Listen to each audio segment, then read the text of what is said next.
Okay, so the other benefit of land trust is privacy, okay, that you can protect your ownership of the trust. So if you use a nominee trustee, then the name of the trustee will show up on title. So if I was transferring property in Nevada into a land trust, I would fill it out as the Nevada. I typically now use property addresses for the land trust because, again, just keeping it simple so you know which property it applies to. So let's say it's the McLeod Drive Trust. Okay. So I create the McLeod Drive Trust with Steve Kalt as trustee. You don't know that I own that property because my name doesn't appear on title any longer. It's the McLeod Drive Trust with Steve Kalt as trustee that's on title. Clint Coons is no longer associated on title as the owner of that real estate. So now I've masked the fact that I own property in Nevada by utilizing the trust in that manner. Well, anybody here own property in Hawaii? Okay, then it's not an issue. That's one state you have to list the beneficiaries. Other states you do not have to list the trust beneficiaries. But what you can do is you can set it up as follows. So when I draft my trust, I might set it up this way. Clint Coons as trustee of the XZY Trust, dated July 19th, 2012. All right, that's one way to do it.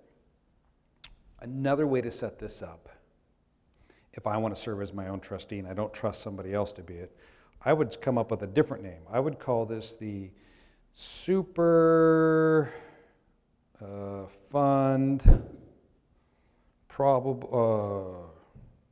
Protection Trust, dated July 19th, 2012, comma, Clint Coons as trustee. That's another way to name your trust. Now, why the difference there? Most people will lead with the trustee. You don't have to. You can follow with the trustee.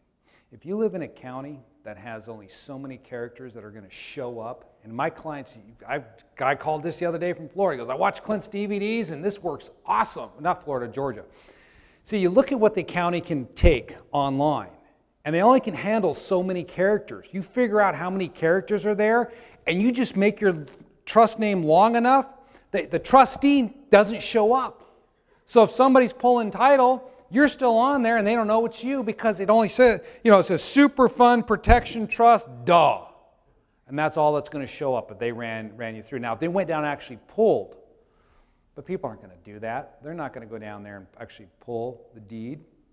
You're fine. Now, there is a problem if the deeds are available, then you just pop that and you can see who it is. But that's one little trick.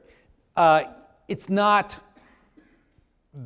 the best. Another way you can handle this is to set it up this way. Super Fund Protection Trust. And when you file it, leave off all the rest of the information. Oh, leave date on there. Dated July 19th, 2012. That works in California. That's how we're filing our trust now. Going forwards for our clients when we're recording the deed. Even though their name's on there as trustee, we're recording them just with the name of the trust and the date, leaving their name off, and the county will accept it. If you want to set something up this way, just call the county and ask them if they'll accept it. Most of the time it's not a problem. They'll record anything you send them, really what it comes down to. But I'm going to get into that in a little bit. They're going to have backup information from you to verify who you are. But this is another way to handle it. The typical examples when we set them up, though, most people follow the rule of thumb where they list the trustee on the title, and so your name's there, and that's why we've been using nominee trustees for a number of years to care for that.